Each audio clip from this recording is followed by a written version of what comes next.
जानता है कि उन दोनों के बीच क्या चल रहा है। रूबी ने उसे समझाने की कोशिश की कि वो गलत समझ रहा है और साथ ही उसका कहना था कि वो दोनों चाहकर भी कभी पास नहीं आ सकते, क्योंकि उसे डर था कि वो लियम के साथ भी वही ना कर दे जो उसने अपने माता पिता के साथ किया था।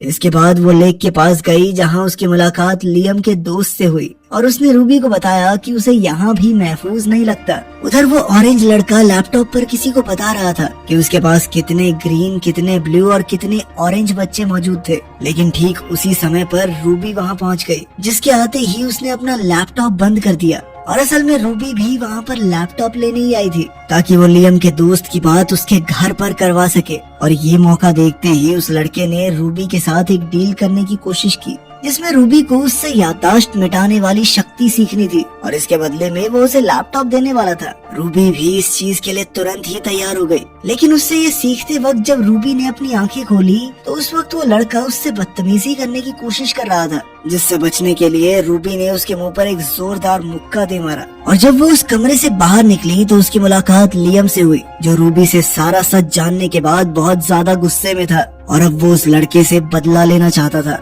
लेकिन रूबी ने उसे किसी तरह से रोक लिया, क्योंकि वो जानती थी कि अब वो लोग यहाँ पर महफूज नहीं है। अब उन्हें जल्द से जल्द वहाँ से निकलना था। उसी रात जब वो लोग वहाँ से भाग रहे थे तभी वहाँ बेस कैंप का जनरल पहुँच गया, जिसके साथ वो ऑरेंज लड़का भी था। और अब जाकर उन बच्चों को पता चला कि असल में ये ऑरेंज लड़का भी है तो अपने बाप का ही वफादार। वो ज्यादा से ज्यादा बच्चों को इकट्ठा करके उनकी एक फौज बनाना चाहता था। इसके बाद उसने लियम को अपने काबू में किया और फिर उसे बेरहमी से पीटना शुरू कर दिया। पर तभी रूबी ने कमांडर को काबू में करके उसे खत्म कर दिया, जिसके ठीक बाद उस गोल्डन लड़की ने भी अपनी शक्तियों की मदद से बाकी फौजियों पर हमला बोल दिया। इसके बाद रूबी ने अपने बाकी तीनों साथियों को वापस जाने को कहा, जिसके बाद वो उस ऑरेंज लड़के के सामने अकेली ही खड़ी हो गई। फिर उसने पूरी फौज को काबू में करके उनकी बंदूकें उस लड़के की तरफ तान दी और तभी उस लड़के ने दोबारा काबू करके उन सभी को आपस में ही लड़वा दिया। रूबी की लाख कोशिशों के बावजूद उस लड़के ने रूबी पर भी काबू पा लिया, जिसके बाद लड़के का कहना था कि वो रूबी के अंदर से सारी उदास यादों को मिटा देगा